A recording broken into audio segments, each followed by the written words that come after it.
बुलढाणा जिल्ह्यामध्ये जवळपास 80% पेरणी झाली, मात्र गेल्या 8 दिवसापासून पावसाने उघड दिलेली आहे आणि शेतकरी आता आपली पिकं जगवण्यासाठी धडपड करतोय. आपण बघू शकतो, मी सध्या चिखली तालुक्यातील परिसरामध्ये आहे. आपण जर पाहिलं तर बुलढाणा जिल्हा असेल किंवा चिखली तालुका असेल, खामगाव तालुका असेल, संपूर्ण जिल्ह्यामध्ये आतापर्यंत 80% पेरणी झाली.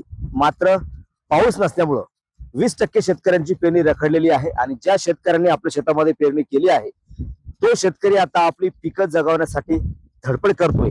ज्या शेतकऱ्यांनी गेल्या या 4 ते 5 दिवसामध्ये पेरणी केलेली आहे त्या शेतकऱ्यांचा जीव सुद्धा आता टांगणीला लागलेला आहे, कारण की पाऊस 8 दिवसापासून उघडलेला आहे. सध्या पावसाचा एक थेंबही जिल्ह्यामध्ये पडताना दिसत नाहीये आणि पिकं जी आहेत ती कोमेजून चालली आहे.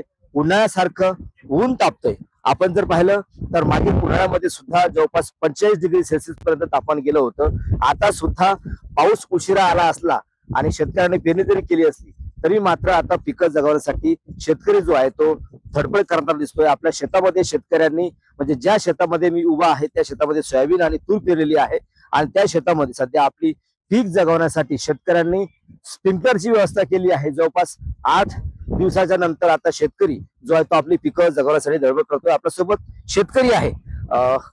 काय सांगाल, सध्या 8 दिवस झाले पाऊस नाहीये, तुम्ही पिकं जगवण्यासाठी धडपड करताय, पाणी आहे का? पाणी सुरू केलंय सध्या पिकाला? थोडंफार पाणी आहे.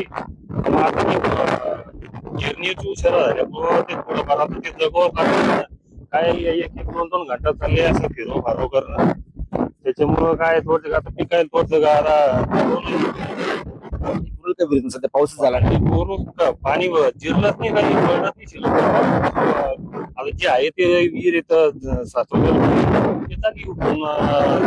फिरवून.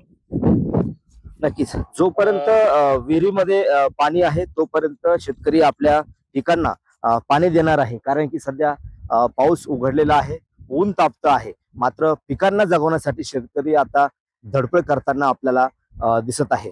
कॅमेरामन नीरज देशमुखसह गणेश सोळंकी, TV9 मराठी, बुलढाणा.